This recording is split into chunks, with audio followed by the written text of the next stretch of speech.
Alors merci de vous intéresser au sujet. Donc Florian Socard, je suis directeur commercial de Bulan. Bulan, c'est une entreprise innovante qui vient de Montpellier. Donc c'est une entreprise qui conçoit et qui fabrique des électrolyseurs, avec la particularité, c'est qu'on se concentre sur des usages de combustion. Donc, on entend parler depuis plusieurs mois maintenant beaucoup d'hydrogène et un peu d'électrolyse. Ce qui fait que d'habitude j'ai besoin d'expliquer beaucoup l'hydrogène, d'où ça vient, etc. Moi aujourd'hui on va quand même rappeler quelques bases. Mais donc je ne vais pas vous parler du tout de voitures, de mobilité hydrogène aujourd'hui. Néanmoins si vous avez des questions pour savoir s'il y a des ponts entre nos technologies et ces usages-là, j'y répondrai volontiers.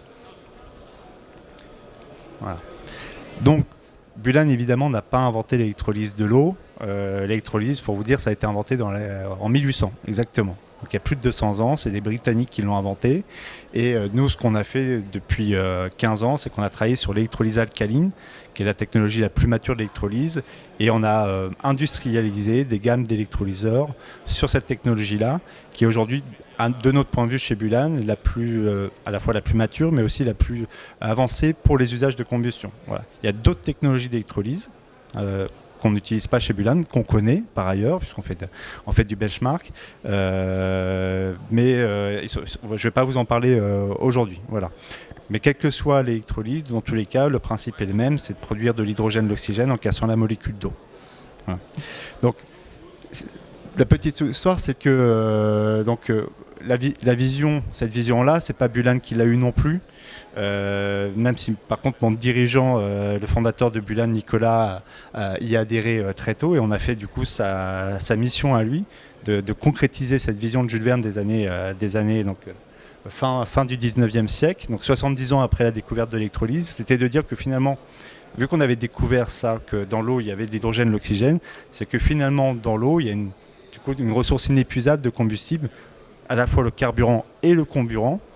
Et c'est important de rappeler tout de suite que quand on va utiliser l'hydrogène et l'oxygène ensemble, que ça soit dans une pile à combustible ou quand on va les brûler, on va reformer de l'eau. Voilà. Donc quand il écrivait que c'était inépuisable, il avait raison, c'est un cycle continu. On ne perd pas l'eau. Voilà. Et puis je vais vous rappeler aussi un autre élément, c'est que pour produire 2 mètres cubes de gaz, il suffit d'1 litre d'eau. Donc l'eau, c'est un concentré de combustible liquide, avec le bénéfice qu'on peut le stocker aux conditions normales de pression de température. En termes de sécurité, c'est génial. Nous, on parle d'évidence hydrogène et les usages qu'on a adressés en premier, je peux en parler aujourd'hui, mais ça fait partie des usages combustion, c'est celui du chalumeau.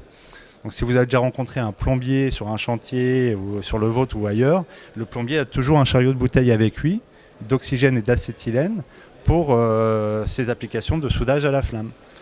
Nous, on a conçu un petit appareil qui permet de remplacer les bouteilles de gaz en produisant instantanément le mélange hydrogène-oxygène qui va remplacer son mélange de gaz oxygène-acétylène. Voilà. Donc, matière première, c'est l'eau. Et donc, ça nous permet de parler de l'électrolyse, de revenir sur le principe de base de l'électrolyse, donc, qui est assez simple à expliquer, qui est un peu plus difficile à maîtriser. L'idée, c'est qu'on va prendre un courant électrique au réseau, ça peut être également en autoconsommation. Donc ça, c'est l'énergie primaire pour transformer l'eau en gaz. L'eau pure n'étant pas conductrice, l'eau, on va la rendre conductrice avec une solution électrolytique. Ça peut être en général, ça peut être de la potasse ou de la soude.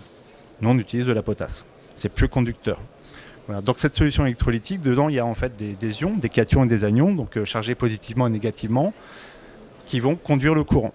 Le courant va casser la molécule d'eau H2O et on va récupérer naturellement à l'état gazeux 2 fois plus d'hydrogène que d'oxygène. Voilà. Et la nature étant très très bien faite, ces volumes, donc 2 hydrogènes à 1 oxygène, quand on les recombine ensemble, quand on les fait brûler ensemble, on va reformer de l'eau, H2O, et l'énergie électrique que j'ai consommée, je la restitue en énergie calorifique. C'est pour ça qu'on parle d'hydrogène comme vecteur énergétique. Voilà. Dans une pile à combustible, on va se servir de l'hydrogène et de l'oxygène pour passer à travers une membrane, pour produire de l'électricité et de la chaleur par cogénération, et on reforme également de l'eau. Voilà. Donc, dans tous les cas, on part de l'eau, on revient toujours à l'eau. Bon. Chez Bulan, on ne fait pas de pile à combustible, mais on fait des brûleurs et des électrolyseurs. Voilà. petite précision, l'hydrogène et l'oxygène ensemble en ratio stoichiométrique brûlent jusqu'à 3000 degrés. Voilà. Ça répond à tous les besoins industriels, applicatifs industriels, que ce soit donc le soudage où on a besoin de chauffer très très vite des points spécifiques, ou alors dans des gros brûleurs de four en cimenterie ou ailleurs. Voilà. Voilà. Alors le contexte, si vous êtes en EnviroPro, vous en avez conscience, j'imagine, c'est la décarbonation ou la défossilisation, l'autonomie stratégique. Je sors de visite d'un industriel de Valenciennes. C'est un industriel, le site existe depuis plus de 100 ans. C'est un site qui a eu des hauts et des bas. Là, actuellement, il y a un groupe qui veut investir. Ils m'ont contacté parce qu'ils ont des process thermiques à combustion et qu'aujourd'hui, ils n'ont pas de solution d'électrification directe. Là, j'en reviens au titre de la présentation qui pouvait paraître barbare, mais vous allez comprendre. Voilà. Donc il n'a pas de solution, il ne peut pas mettre des résistances sur ses fours et remplacer ses brûleurs. Donc il doit garder aujourd'hui la combustion parce qu'il n'y a pas de solution technique. Donc pour décarboner, quelles sont les autres solutions qui s'offrent à lui puisque la chaleur, donc en France, dans l'industrie, c'est 70% de la consommation énergétique. Et sur ces 70%, 75% sont d'origine fossile. L'autre, principalement, c'est de l'électricité, justement. Aujourd'hui, c'est un faible usage. Et sur ces process thermiques qui sont à énergie fossile, seulement 70%, c'est un autre chiffre qui n'est pas sur la slide, mais que je vous donne, qui sort de l'étude Alliance Alice, c'est l'Alliance de l'industrie et de la transition énergétique. 70% des process thermiques gaz ne sont pas directement électrifiables. Quand on dit directement électrifiable, c'est à court et à moyen terme. Parce qu'il n'y a pas de solution technique aujourd'hui possible, ou alors c'est pas du tout compétitif, donc c'est pas périn pour l'industriel. Voilà. Donc il y a seulement 30%, on peut mettre des résistances, et 70%, il faut trouver des solutions alternatives. Ces solutions, il y en a, c'est notamment les gaz verts, les gaz décarbonés. C'est-à-dire que sur le même principe que votre chaudière, aujourd'hui, on vous dit qu'il faut la changer parce qu'elle pollue. Nous, on vous dit non, il ne faut pas changer votre chaudière. Le problème, ce n'est pas la chaudière, ce n'est pas votre moteur thermique de voiture, ce n'est pas votre brûleur dans l'industrie. Le problème, c'est le gaz que vous brûlez. Si le gaz, lui, on le change pour un gaz décarboné et qu'on adapte le brûleur de la chaudière pour consommer un gaz décarboné, votre chaudière ne pollue plus. Le brûleur industriel, le four, le sécheur ne pollue plus. Voilà. Donc il ne faut pas faire de choix au niveau politique, technologique. Il faut donner des axes en demandant que les maisons soient décarbonées, que l'industrie soit décarbonée. Mais choisir technologiquement, faire un choix, c'est méconnaître le tissu industriel, les enjeux qu'il y a sur les sites industriels qui peuvent être simplement un manque de pièces, un manque de puissance électrique disponible. Aujourd'hui, là, on va parler en fait d'électrification des procédés. Direct ou indirect. Quand c'est direct, nous, on ne va pas proposer de solution, c'est plus efficient. Quand c'est indirect, on a notre solution dont je vais parler. L'enjeu, c'est toujours le même dans le cadre d'une électrification, que ce soit pour votre bâtiment en tant que particulier ou un industriel, c'est les électrons qui viennent du réseau, que vous les produisez vous-même. Aujourd'hui, passer d'une puissance 1 MW par exemple à une puissance 3 MW à l'échelle d'un site industriel, ce n'est pas forcément faisable. Et même si c'est faisable, il peut y avoir 12-18 mois de délai avant qu'RTE fasse les travaux nécessaires. Et ça peut vous coûter, l'exemple de tout à l'heure, j'étais chez l'industriel, il vient d'avoir le retour de Enedis, donc, qui a demandé à RTE 500 000 € pour passer de 2 MW à 3 MW, je crois.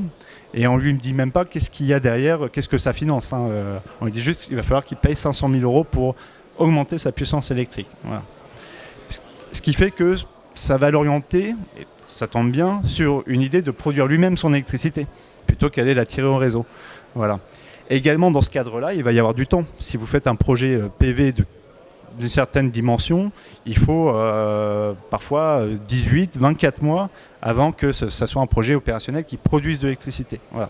Donc les projets de décarbonation, ou en tout cas d'électrification sur lesquels nous on s'engage, sont forcément des projets de moyen-long terme.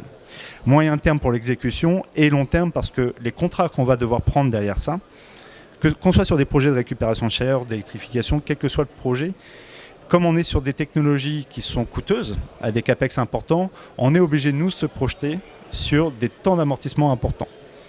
Et l'idée, c'est pas que l'industriel, lui, s'engage sur un investissement important, c'est qu'on porte, que ce soit nous, Bulan, des partenaires ou l'industriel lui-même avec une société de projet, tous les capex à investir, que ça vienne du panneau solaire, de l'électrolyseur dont on va parler dans cette présentation, ou de toute autre technologie qui viendrait compléter ces briques qui permettent la décarbonation. Ça peut être de la récupération de chaleur par exemple, pour pas que lui s'endette et s'empêche de faire des investissements dans ses process, dans son usine, et au final, surtout qu'on puisse amortir sur du long terme tous ces investissements. Parce qu'aujourd'hui, décarboner, c'est pas rentable, en tout cas pas à court terme. Décarboner, aujourd'hui, c'est un choix politique d'entreprise de se dire « je fais un pari que l'énergie va monter ». Moi, je pense que c'est le bon pari. Voilà. Pas uniquement parce qu'il y a des risques de guerre, mais parce que le gaz va coûter plus cher, parce qu'il y a des enjeux de décarbonation, évidemment, il y a des enjeux politiques, et parce que l'énergie, de manière générale, va coûter plus cher, et qu'on ne peut pas consommer une énergie qui est meilleure et moins chère, sauf si on la produit soi-même. Voilà. Sauf qu'aujourd'hui, l'énergie qui vient de Sibérie, par exemple, elle est à 30 € le mégawatt pour certains industriels. Et donc, quand vous leur dites on va vous mettre des panneaux solaires pour remplacer cette énergie et que ça va sortir autour de 60-70 € le mégawatt, ils vous rient au nez, ils ont raison. Sauf que ces mêmes industriels-là, c'est eux qui vous contactent pour faire le projet, parce que finalement, eux, ils ont l'obligation de le faire pour se décarboner. Les gros industriels, hein, je parle d'ArcelorMittal ou d'autres. Voilà. Quand on est en dessous, on n'est plus obligé. On n'est pas obligé de décarboner. L'entreprise dans laquelle j'étais tout à l'heure, elle regarde ces chiffres-là. Le patron de l'entreprise, c'est lui qui nous a contactés. Il est conscient qu'il faut qu'il prenne des décisions maintenant pour ne pas se retrouver dans 5 ans, dans 10 ans en retard. Parce que même s'il n'y a pas de taxonomie pour les PMI ou les ETI, la taxonomie va arriver. Hein, c'est dans les papiers au niveau européen, au niveau mondial. Donc on ne sait pas encore à quelle sauce on va se faire manger pour se faire décarboner. Mais comme on le sait, autant s'y préparer. Voilà. Et comme je disais tout à l'heure, ces investissements sont des investissements qui, pour l'exécution, il faut compter 24-36 mois. Sur des plus gros projets, c'est même des projets qui vont se faire sur 4 ou 5 ans. Il faut forcément en discuter, les démarrer maintenant, notamment pour les infrastructures ou les productions d'ENR. Voilà. Chez Bulan, on ne produit pas de panneaux solaires, on n'installe pas de panneaux solaires, mais on a parmi nos partenaires, quand on arrive sur un projet, évidemment des solutions pour l'électricité. Parce que sinon, il n'y a pas d'électrification possible. Voilà. Bon. J'ai dérivé un petit peu de l'hydrogène, mais c'est pour placer dans le contexte. Aujourd'hui, un industriel, il veut consommer moins. Donc c'est sobriété, audit énergétique, rénovation de ses bâtiments, ses fours, etc. Une fois qu'il sait combien il consomme, où il consomme, la question c'est comment consommer différemment, consommer mieux. Et moi je vais vous parler de ça aujourd'hui, je vais vous parler de flexibilité énergétique, de ne plus être uniquement sur une seule énergie primaire, le gaz, qui vienne dans le réseau ou qui vienne en cuve de but à gaz ou d'un autre, mais de pouvoir fonctionner à la fois sur l'électricité, ici possible de l'électricité que vous produisez vous-même, et du gaz en appoint. Voilà. Voilà. Donc nous, ce qu'on propose, c'est une électrification, mais une électrification indirecte. Voilà. Donc on va prendre l'exemple d'un four. Donc un four aujourd'hui a des brûleurs, il peut en avoir un, il peut en avoir 10, il peut en avoir 60. Hein. Il y a des fours tunnels où il y a des dizaines de brûleurs. Il y a des fours où vous pouvez remplacer ces brûleurs par des résistances électriques et ça va fonctionner. Il y a des avantages et inconvénients, je ne vais pas rentrer dedans aujourd'hui. Mais si c'est possible, ça va être plus efficient que ce que moi je propose. Donc, nous, on ne va pas se positionner face à ce type de solution. Il y a beaucoup de cas, j'en parlais tout à l'heure, 70% des cas selon l'étude Alice, où on ne peut pas mettre des résistances, pour plusieurs raisons. Donc là, il faut conserver du coup les brûleurs au gaz, mais il faut remplacer le gaz, tout ou partie. Et là, nous, on intervient avec une hybridation en injectant de l'hydrogène. Cet hydrogène va être produite à partir d'un électrolyseur alcalin que nous produisons. Donc nous, on est fabricant d'électrolyseurs. Pour ceux qui nous ont rejoints un peu plus tard, Bulan est fabricant d'électrolyseurs avec la spécificité d'être fabricant d'électrolyseurs dédiés à des applications de combustion. Donc ça soit dans l'industrie, ma conférence d'aujourd'hui était plus axée industrie, mais ça fonctionne également dans le bâtiment, que ce soit pour des professionnels du second œuvre ou alors pour vous avec vos chaudières. On a des solutions en développement avec le groupe BDR Thermea sous la marque de Dietrich. Vous pourrez trouver des informations là-dessus. Donc l'idée, c'est que vous partez d'une base 100. Aujourd'hui, vous êtes à 100% gaz naturel et qu'avec nos solutions électrolyse et brûleur, on va vous permettre d'être 100% flexible de 0 à 100% d'hydrogène. Un des curseurs qui va vous permettre de dire je peux faire 0 ou 100%, notamment, c'est la disponibilité des électrons décarbonés et leur prix. Voilà. Si vous avez suffisamment d'électrons et suffisamment de puissance installée sur site, votre ambition peut être de faire du 100%. Et dans ce cadre-là, vous êtes à 100% décarboné sur votre process et nous, on va dimensionner l'électrolyseur pour faire du 100%. Si l'ambition, par exemple, actuellement, on est sur un projet Décarb Industrie. L'objectif, c'est de réduire de 1000 tonnes par an pour pouvoir être éligible à ce projet, les émissions de CO2. On a calculé qu'il fallait attendre 25% d'hybridation. Bon. Donc, on a dimensionné pour du 25% et ça permet en plus de conserver le brûleur en place qui accepte ces 25%. Bon, donc, très peu de modifications au niveau du process. On va installer un électrolyseur et sur ce même site industriel, on va installer un électrolyseur qui, en plus, produit en plus de l'hydrogène et l'oxygène qu'on va revaloriser en combustion. Et l'oxygène est intéressant, c'est le comburant naturel et pur. Il vient améliorer l'efficience de la combustion. On vient récupérer la chaleur de l'électrolyse. Un électrolyseur, c'est exothermique, notamment l'électrolyse alcalin. Mais d'autres types d'électrolyse sont également exothermiques. C'est ce qui fait que quand vous prenez 1 kW consommé au réseau, vous n'allez pas restituer 1 kW de puissance thermique hydrogène. Le rapport, il varie entre 60 et 70%. C'est 30 à 40% de pertes. Normalement, on est en chaleur fatale. Nous, on les récupère parce qu'on vient refroidir l'électrolyseur avec une boucle d'eau. Cette boucle d'eau ressort réchauffée et on va pouvoir utiliser cette eau pour des process à basse température. Voilà. En remplacement de chaudière, en général, chaudière de process pour chauffer de l'eau pour différents besoins. Là, vraiment, on va s'adapter au site industriel. Voilà. Si jamais il n'y a pas de besoin en basse température process, on va venir chauffer les bâtiments, au moins en saisonnier, une partie de l'année. Voilà. Donc, ce qu'il faut retenir, c'est que cette solution-là, elle est compatible avec l'existant, elle est réversible. C'est-à-dire que si demain, j'ai pas de disponibilité des électrons ou l'électrolyseur n'est plus disponible non plus, il est en maintenance, je peux repasser à 100% gaz naturel. Donc c'est résilient pour l'industriel. Si aujourd'hui vous dites à l'industriel, je vais vous mettre une chaudière électrique en place de votre chaudière vapeur-gaz, il va dire, bah oui, mais si demain l'électricité, j'en ai plus, ou les panneaux solaires sont en panne, ou je ne sais quoi, comment je fais pour repasser c'est quoi ma solution backup? Voilà. C'est difficile. Voilà.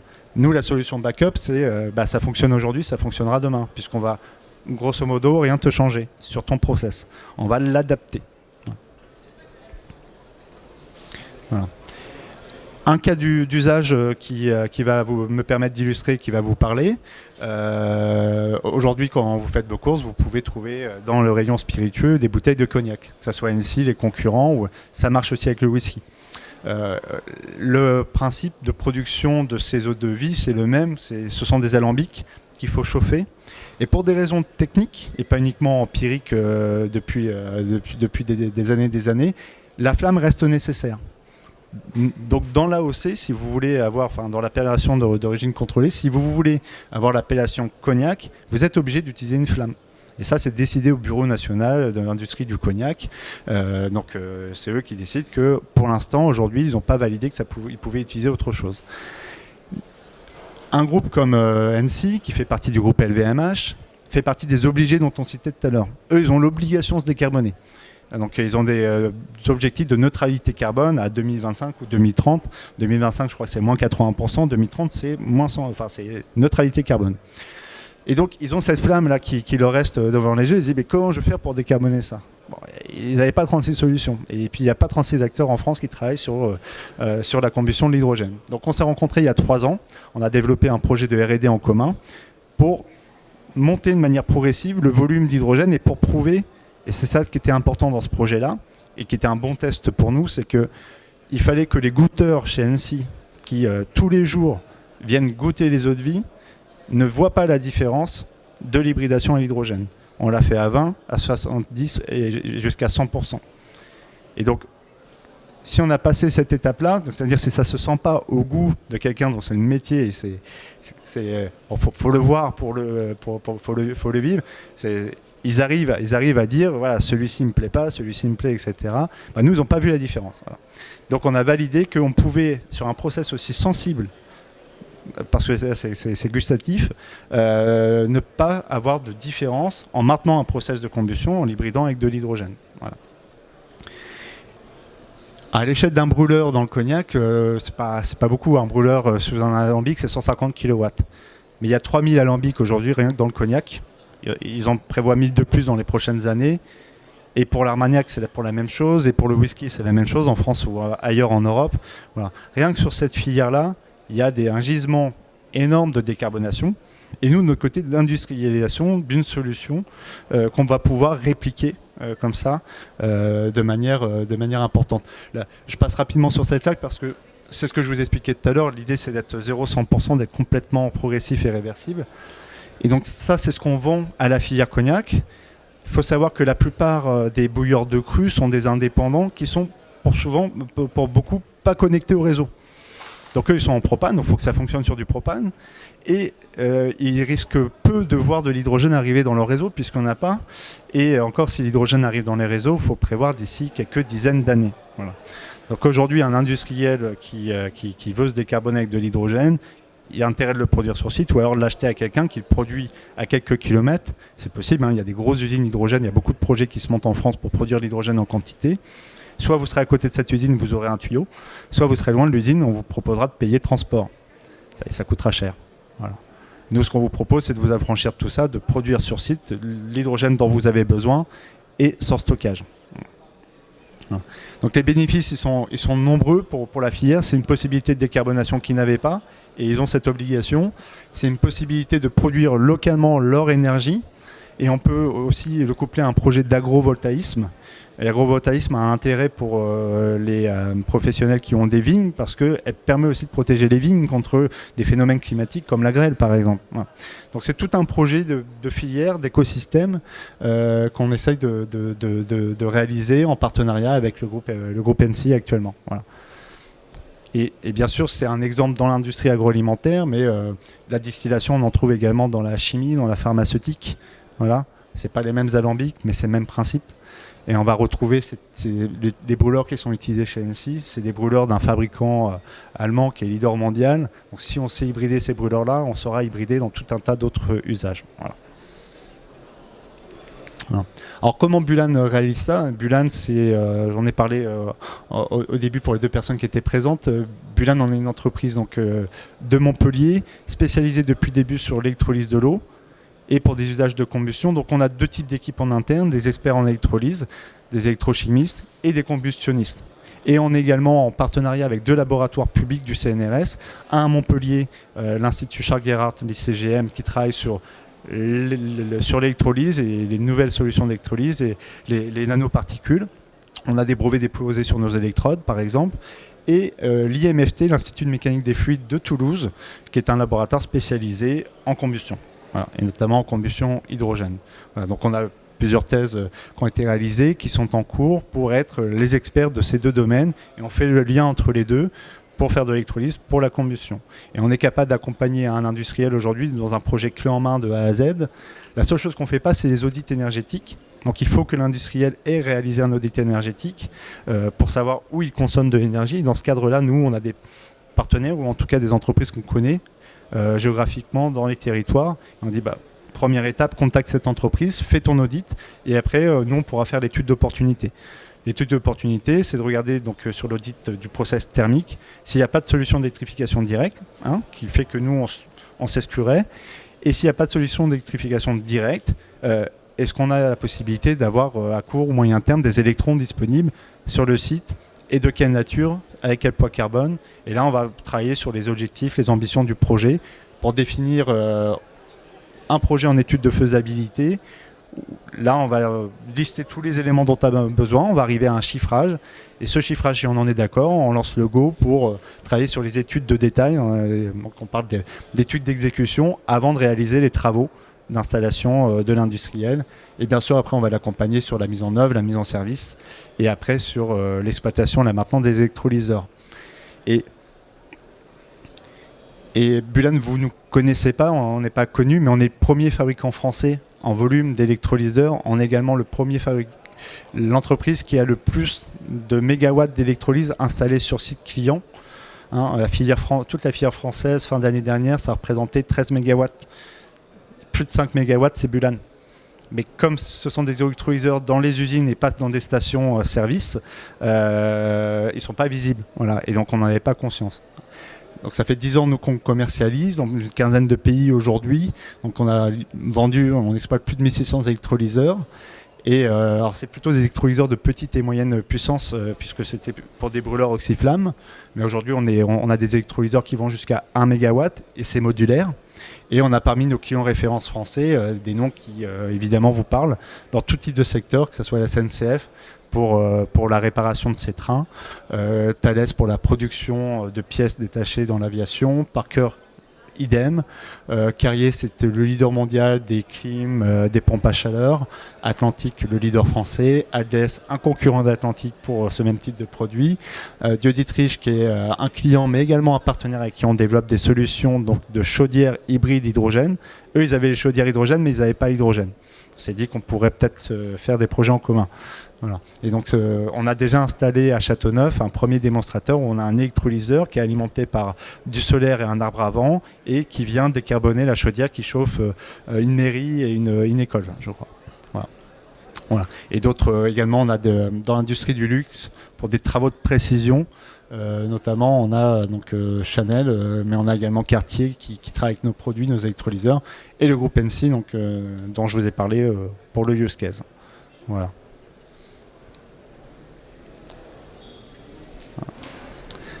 Je vous remercie de votre attention.